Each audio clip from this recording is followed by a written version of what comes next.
فَأَمَّا مَنْ أُوتِيَ كِتَابَهُ بِيَمِينِهِ، پس قیامت کے دن جس کو اس کا نامہ اعمال دائیں ہاتھ میں دیا جائے گا، فَسَوْفَ يُحَاسِبُ حِسَابًا يَسِيرًا، تو پھر عنقریب اس کا حساب آسانی سے لے لیا جائے گا. یعنی پھر وہ صرف ایک زبانی جمع خرچ والی بات ہوگی. جس کو نامہ اعمال دائیں ہاتھ میں ملا اس کو تو جنت کا پروانہ مل گیا. وَيَنْقَلِبُ إِلَىٰ أَهْلِهِ مَسْرُورًا، اور وہ لوٹے گا اپنے گھر والوں کی طرف بڑی خوشی کے ساتھ.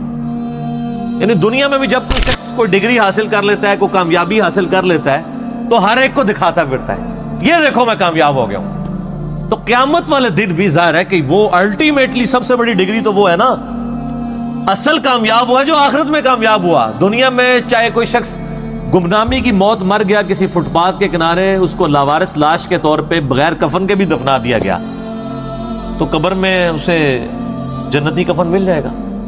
اینڈ رزلٹ تو اس کا بہترین ہے.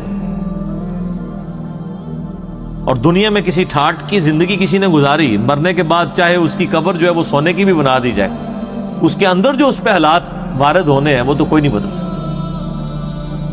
تو وہ شخص بڑی خوشی کے ساتھ اپنے گھر والوں کی طرف لوٹے گا اور فخر سے بتائے گا، یہ دیکھو میں آج کے دن کے لیے تیاری کر رہا تھا، میں کامیاب ہو گیا. اسی کو سپورٹیو ایک 2-3 احادیث ہیں صحیح مسلم کے اندر. صحیح مسلم میں ایک حدیث ہے کہ نبی صلی اللہ علیہ وآلہ وسلم نے فرمایا کہ دنیا کی زندگی مومن کے لیے قید خانہ ہے اور کافر کے لیے جنت ہے. قید خانے میں انسان اپنی مرضی کی زندگی نہیں گزار سکتا، کھانے پینے کی پرابلم بھی رہتی ہے، فاقے بھی آتے ہیں، مرضی کا کھانا بھی نہیں ملتا. جن لوگوں نے جیل گزاری ذرا ان سے پوچھیں.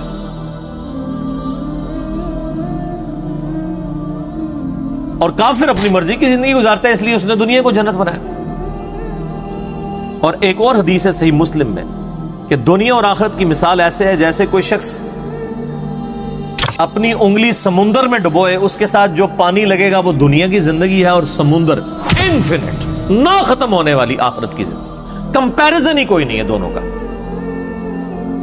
اب کوئی آخرت میں کامیاب ہوتا ہے تو وہ تو ہمیشہ کی کامیابی اس کا مقدر ہوئی بھی ہے نا. میں آپ سے اگر پوچھوں کہ 1 ارب اور 1 روپیہ، کسی کے پاس 1 ارب روپیہ ہو اور کسی کے پاس 1 ارب 1 روپیہ ہو، تو اس میں تو کوئی فرق نہیں ہے، کیونکہ 1 روپیہ ارب سے اوپر ہونا یہ تو نیگلیجیبل ہے. تو کتنا بے وقوف ہے وہ شخص، وہ 1 روپیہ بچانے کی خاطر ارب روپیہ اپنا ضائع کرتے ہیں. اور کتنا عقل مند ہے وہ شخص جو 1 روپے کی قربانی کر کے 1 ارب روپیہ بچا لے. یعنی دنیا کی زندگی خدا کو دے کے ہمیشہ کی جنت کما لے، جو سورہ توبہ میں آیا کہ ہم نے مومنین کی جانیں اور مال جنت کے بدلے میں خرید لی ہیں. صحابہ کرام علیہم رضوان کو جو فضیلت حاصل ہے پوری امت پہ، وہ اسی لیے ہے کہ انہوں نے قربانیاں دی ہیں، جان مال ہر چیز کی آخری درجے. صحیح مسلم میں ہی ایک اور حدیث ہے بڑی رکت انگیز، اسی آیت سے مجھے یاد آئی کہ قیامت والے دن اللہ تعالیٰ ایک ایسے شخص کو بلائے گا جس نے دنیا میں بڑی مفلسی اور غربت کی زندگی گزاری ہوگی، حلال و حرام کی تمیز کرتے ہوئے ڈرتے ڈرتے قید خانے والی زندگی گزاری ہوگی، بڑی مشقت کی زندگی. قیامت والا دن اللہ تعالیٰ فرشتوں کو کہے گا کہ میرے اس بندے کو ذرا جنت کا ایک پھیرا لگواؤ. جنت کا ایک پھیرا جب لگے گا نا تو اللہ تعالیٰ پوچھے گا ہاں بھائی کوئی دنیا میں تو نے تکلیف دیکھی؟ وہ کہے گا اے اللہ تیری عزت کی قسم میں نے دنیا میں کوئی تکلیف نہیں دیکھی. ایک جنت کا پھیرا دنیا کی ساری مشقت کو کافور کر دے گا. سر چھوڑ دیں، قیامت کا دن ہی صرف 50,000 سال کا دن ہے. دنیا میں 60 سال کی زندگی کے عوض اگر وہ 50,000 سال کا قیامت کا دن ہی صرف امن میں گزر جائے نا تو یہی بدلہ کافی ہے کہ باقی لوگ ذلیل ہو رہے ہوں اور آپ کو اللہ کے عرش کا سایہ نصیب ہوا ہو. 60 سال کے بدلے میں 50,000 سال کی صرف قیامت کے دن کی کامیابی مل جائے. بعد کی تو اربوں سال کی زندگی ہے.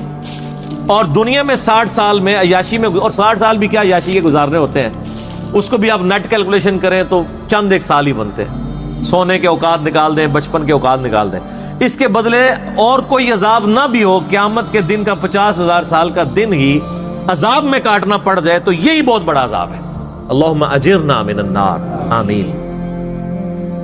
پھر اللہ تعالیٰ، صحیح مسلم میں حدیث ہے کہ اللہ تعالیٰ ایک ایسے بندے کو بلوائے گا جس نے دنیا میں بڑی عیاشی کی زندگی گزاری ہوگی، کوئی حلال و حرام کی تمیز نہیں کی ہوگی، اپنی مرضی کی زندگی گزاری ہوگی. اور میں اکثر کہتا ہوں کہ دنیا آپ اللہ کی مرضی کی گزاریں، آخرت آپ کی مرضی کی ہوگی. اور اگر دنیا آپ نے اپنی مرضی کی گزاری تو آخرت پھر اللہ کی مرضی کی ہوگی. اللہ تعالیٰ فرمائے گا ذرا اسے ایک پھیرا لگاؤ نا دوزخ کا. یہ بڑا کہتا تھا دنیا میں کہ ایک پھیرا ہی لگنا خیر ہے.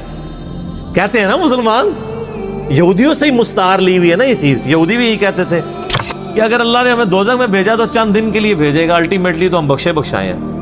اللہ نے فرمایا تم نے کوئی عہد لے لیا اپنے رب سے اس معاملے میں؟ یہاں تو ایسے بڑی آسانی سے لوگ یہ کہہ دیتے ہیں. میں تو اکثر کہتا ہوں کہ ہم میں تو یہ بھی طاقت نہیں کہ ہم 10 سیکنڈ کے لیے موم بتی کے فلیم کے اوپر اپنا ہاتھ رکھ سکیں.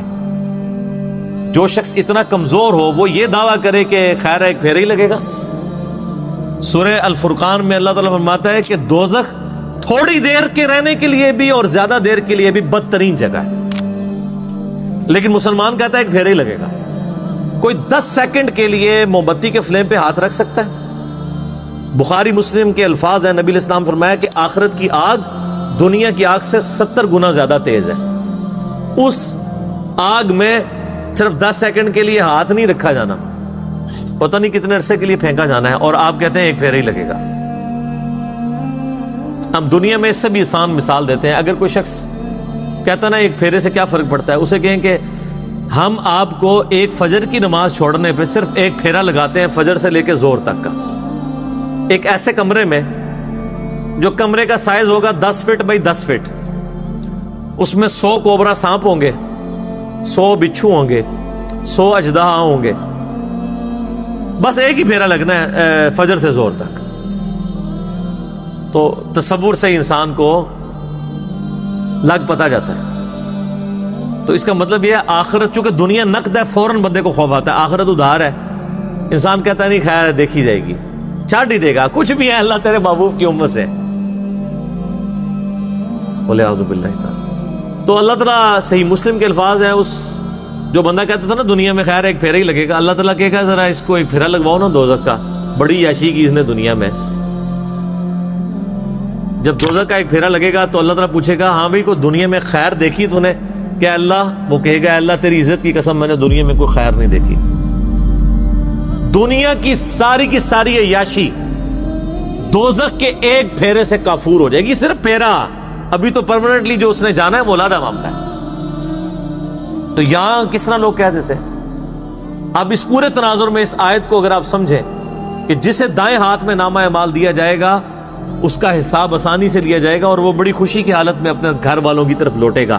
وَأَمَّا مَنْ أُوتِيَ كِتَابَهُ وَرَاءَ ظَهْرِهِ، اور جسے اس کا نامہ اعمال اس کی پشت کے پیچھے سے دیا جائے گا، الٹے ہاتھ میں دیا جائے گا، الٹے ہاتھ میں اور پشت کے پیچھے سے. پشت کے پیچھے سے اس لیے دیا جائے گا اس کو کہ جب اس کا نامہ اعمال اس کے الٹے ہاتھ میں پکڑایا جائے گا نا تو اس کو پتہ چل جائے گا میں فیل ہو گیا ہوں، تو وہ اپنا ہاتھ ہی پیچھے کر لے گا. یہ تو دنیا تو نہیں ہے نا کہ آپ دھوکہ دے لیں بچ جائیں. دنیا میں تو ٹرین پہ بغیر ٹکٹ کے جو لوگ سفر کر رہے ہوتے ہیں اگر ٹی ٹی آ جائے تو ایک کمرے سے دوسرے میں چلے جاتے ہیں، یہی کرتے ہیں نا، یا باتھ روم میں جا کے چھپ جاتے ہیں ٹکٹ نہ خریدنے کے لیے. تو سر یہ تو اللہ سے کون بچ سکتا ہے؟ کوئی نہیں بچ سکتا. تو الٹے ہاتھ میں اسے نامہ اعمال جب اس کے الٹے ہاتھ کی طرف بڑھایا جائے گا نا، وہ کہے گا لو جی مارا گیا، تو اپنا ہاتھ پیچھے کر لے گا تو پیچھے سے اس کو پکڑا دیا جائے گا. وہ تو فرشتے ہیں نا جی. اللہم اجرنا من النار، آمین. اللہ تعالیٰ ہمیں نامہ اعمال دائیں ہاتھ میں نصیب فرمائے اور بغیر حساب و کتاب میں جنت میں داخلہ عطا فرمائے، آمین. فَسَوْفَ يَدْعُو ثُبُورًا، وہ چلائے گا اور کہے گا ہائے میری موت، ہائے میری موت. پھر وہ موت پکارے گا کہ موت آئے تو جان چھوٹ جائے. وَيَصْلَىٰ سَعِيرًا، اور اسے بھڑکتی ہوئی آگ میں داخل کیا جائے گا. إِنَّهُ كَانَ فِي أَهْلِهِ مَسْرُورًا، بے شک یہ دنیا میں اپنے گھر والوں میں تو بڑا خوش رہتا تھا. اچھا اس میں امپلائڈ ہے کہ جو دوسرا ہے نا وہ گھر والوں میں خوش کوئی نہیں تھا. جو جنتی ہے وہ گھر میں نہ خوش ہی تھا. تبھی تو وہ گھر والوں کو جا کے بتائے گا نا کہ دنیا میں تو تم نے مجھے بڑا تنگ کیا ہے، دیکھ لو آج میں پاس ہو گیا ہوں. ورنہ تو وہاں بھی آتا ہے کہ وہ دنیا میں بھی بڑا خوش تھا گھر والوں سے. جو دوستی ہے نا اس کا ذکر ہے کہ وہ گھر میں خوش تھا دنیا میں، اور اب گھر والوں کے آگے جا کے روئے گا کہ تمہاری وجہ سے میں نے حلال اور حرام کی تمیز گنوا دی، آج دیکھو میں مارا گیا ہوں. لیکن اس وقت رونے پیٹنے سے فائدہ کوئی نہیں ہونا. وہی اولاد جس کے لیے اس نے دنیا میں مشقت اٹھائی تھی اور دنیا میں عیاشی کی زندگی ان کو گزارنے کے لیے خود حرام کی کو جو ہے وہ کمایا تھا، مارا جائے گا. اب دیکھ لیں اللہ تعالیٰ مارا ہے کہ وہ دنیا میں بڑا خوش تھا اپنے اہل و عیال کے اندر. یہ حقیقت بات ہے، جو دین کے راستے پہ چلے نا جی سر، دنیا اس کی پھر آسان نہیں ہوتی، ورنہ انبیاء کرام علیہ السلام کی دنیا آسان ہو جاتی. یہ جو جب دعا بھی کی جاتی ہے نا، ربنا آتینا فی الدنیا حسنہ وفی الآخرۃ حسنہ وقنا عذاب النار، اس حسنہ سے قطعاً یہ مراد نہیں ہے کہ آپ دنیا سکون کی آپ کی گزرے گی اس حوالے سے کہ آپ کو دنیاوی نعمتیں مل جائیں گی، نہیں. صرف یہ ہوگا کہ دنیا میں جو تکلیفیں آئیں گی نا وہ برداشت کرنا آسان ہو جائے گی. تکلیف سے کسی کو چھٹکارا نہیں ہے. وَلَنَبْلُوَنَّكُمْ بِشَيْءٍ مِّنَ الْخَوْفِ وَالْجُوعِ وَنَقْصٍ مِّنَ الْأَمْوَالِ وَالْأَنفُسِ وَالثَّمَرَاتِ، ضرور آزمائیں گے تھوڑے سے خوف سے، بھوک سے، جان اور مال میں نقصان کے ذریعے.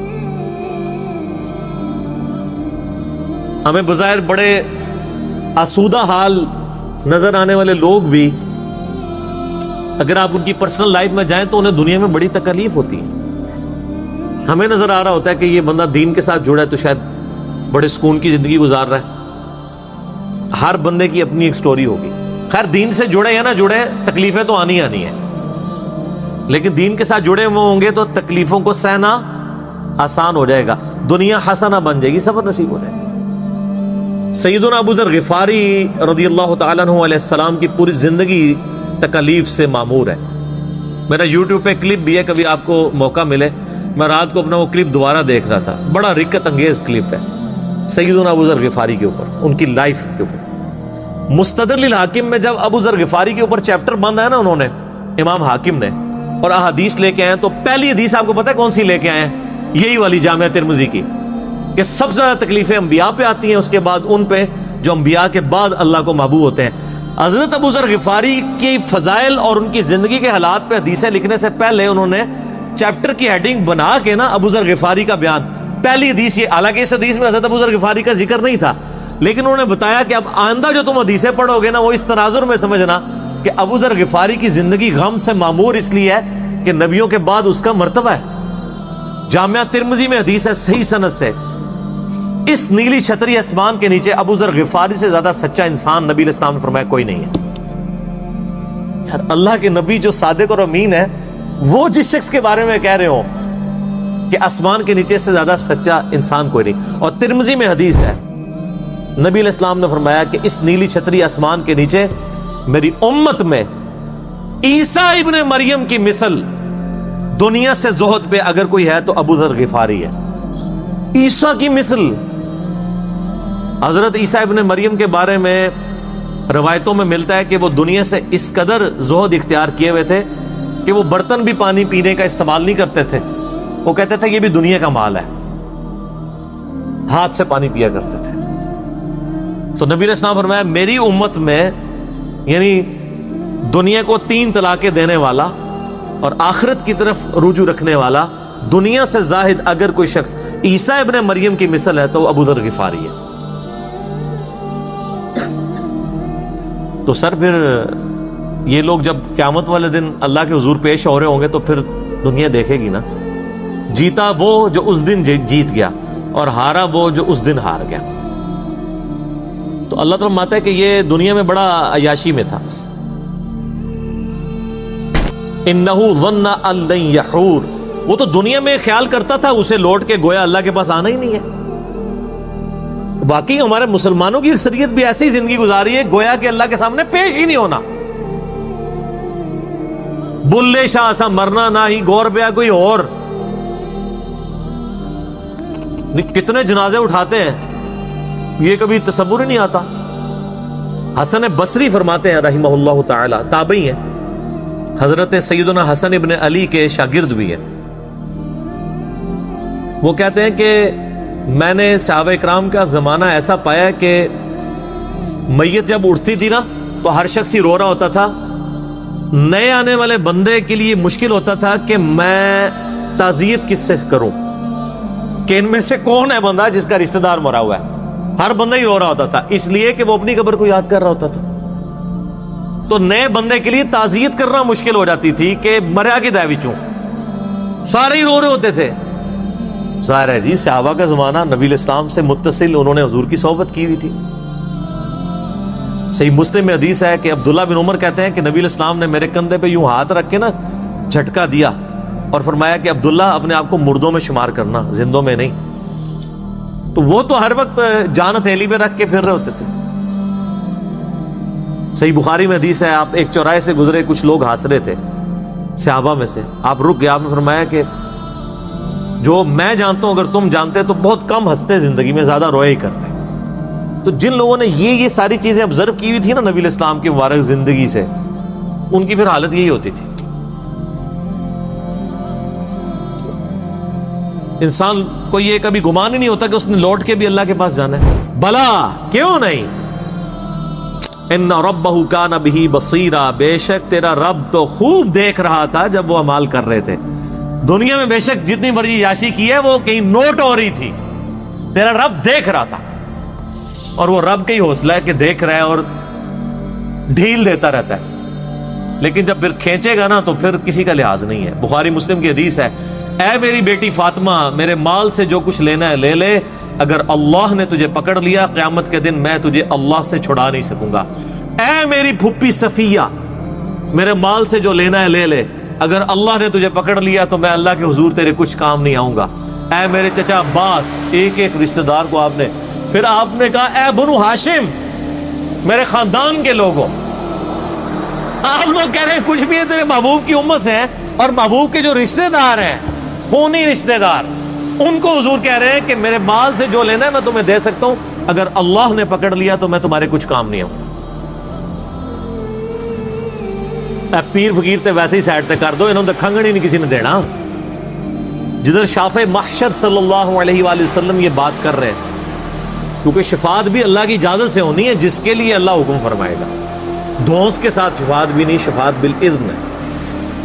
تو باقی کس کھاتے میں ہے کہ جی میں اس وقت تک جنت میں نہیں جاؤں گا جب تک سارے مریض نہ جنت میں لے جاؤں. اور تنو آپ کسی نے وڑن دینا ہے اتنی وڈی گلاں. اچھا یہ باتیں سن کے لوگ سبحان اللہ کہہ رہے ہوتے ہیں, حالانکہ کتنا متکبرانہ جملہ ہے. یہ تکبر ہی ہے نا کوئی شخص کہ میں جنت میں کسی کو لے جاؤں گا. اگر یہ جملہ میں بول دوں کہ انشاءاللہ, میں کسی کے لیے, میں اپنے لیے بول دوں کہ میں انشاءاللہ جنت میں ہی جاؤں گا, انشاءاللہ کے ساتھ بھی بول دوں کہ دیکھو جی انہوں کسی نے گارنٹی دیتی ہے, تو تواڈے بابے انہوں کسی گارنٹی دیتی ہے. گارنٹی والے تو ان کی قبریں تو مدینے میں ہیں. بغداد شریف والے, اجمیر شریف والے, یا آپ کے جتنے شرفاء ہیں ان کے بارے میں تو کوئی آیات اور احادیث نازل نہیں ہوئی ہوئی ہے.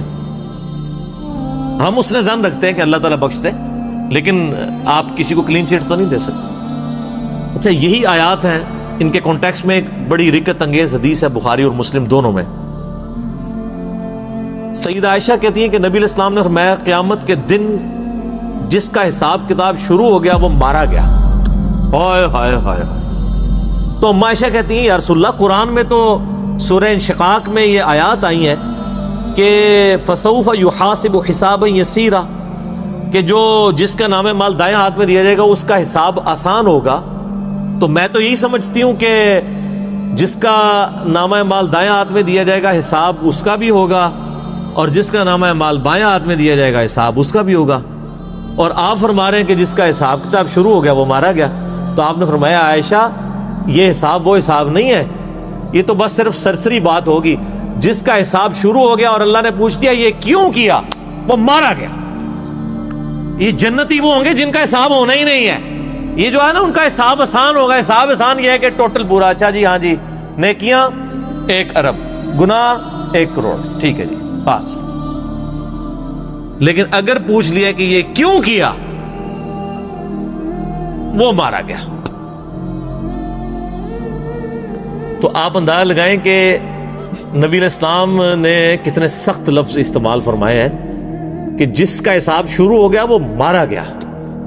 تو اسی لیے ہم کہتے ہیں اللہ بغیر حساب و کتاب کے جنت میں داخلہ عطا فرمانا. ٹھیک ہے نا جی. تو آمین بھی کریں اور کوشش بھی کریں. اصل چیز تو یہ ہے. صحیح مسلم میں حدیث ہے سیدنا ربیعہ رضی اللہ تعالیٰ عنہ نبی علیہ السلام کو وضو کروایا کرتے تھے. ایک دن آپ صلی اللہ علیہ وآلہ وسلم کا سمندر رحمت جوش میں آیا. فرمایا سل ربیعہ، ربیعہ مانگ، آج کیا مانگتا ہے؟ اجرت مانگ لے جو نبی کی تو خدمت کرتا ہے. صحیح مسلم میں حدیث ہے. ان کا یا رسول اللہ جنت میں آپ کا پڑوس چاہیے. بہت کیا تیاری کر کے رکھی ہوئی تھی، کوئی ورکنگ نہیں کرنی پڑی اور کائنات کی سب سے بڑی چیز مانگ لی. کائنات میں اگر خدا سے کوئی چیز مانگی جا سکتی ہے نا، ویسے تو سب سے بڑی چیز یہ ہے کہ انسان نبوت مانگ لے. وہ تو مل نہیں سکتی، وہ وحی ہے. اس لیے نبوت کا سوال یا دعا کرنا تو حرام ہے کیونکہ یہ تو اللہ نے بین کی ہوئی ہے. نبوت کے بعد اگر اللہ سے کوئی سب سے بڑی چیز کائنات میں مانگی جا سکتی ہے نا، وہ یہ ہے کہ جنت میں نبیوں کا پڑوس. کیونکہ اللہ تعالیٰ کی رحمت کی سب سے بڑی جو ایگزیکیوشن ہے وہ کہاں پہ ہونی ہے؟ جنت میں. اور جنت میں بھی سب سے بڑی رحمت کا مقام انبیاء کرام جس جنت میں ہوں گے، اور پھر انبیاء کے امام سیدنا محمد رسول اللہ صلی اللہ علیہ وآلہ وسلم کا پڑوس جسے جنت میں مل جائے تو سر کائنات میں اس سے کوئی بڑی خواہش کسی سے کی جا سکتی ہے؟ تو ہم بھی اکثر اللہ سے یہ دعا کرتے ہیں کہ اللہ تعالیٰ ہمیں نبی الاسلام کا پڑوس نصیب فرمائے. آمین. لیکن اس کے لیے پھر نبیوں والا کام کرنا پڑے گا. کنتم خیر امت اخرجت للناس تأمرون بالمعروف وتنہون عن المنکر وتؤمنون باللہ. نبیوں والا کام کریں. نبیوں والا جو ہے وہ آپ ریوارڈ اللہ سے حاصل کر لیں انشاءاللہ تعالی. یہ ہر بندے کی ذمہ داری ہے. تو سیدنا ربیعہ نے کہا یا رسول اللہ جنت میں آپ کا پڑوس مل جائے اور کیا چاہیے؟ تو آپ علیہ السلام نے فرمایا پھر کثرت سجود سے میری مدد کر. وہ بھی کلین چیٹ نہیں، کثرت سجود سے میری مدد کر. یعنی تو نمازیں پڑھ، اپنے اعمال کو سیدھا رکھ تو میں بھی سفارش کر دوں گا. یعنی خالی کھلی ڈگری نہیں ملنی ہے، محنت تجھے بھی کرنی پڑے گی.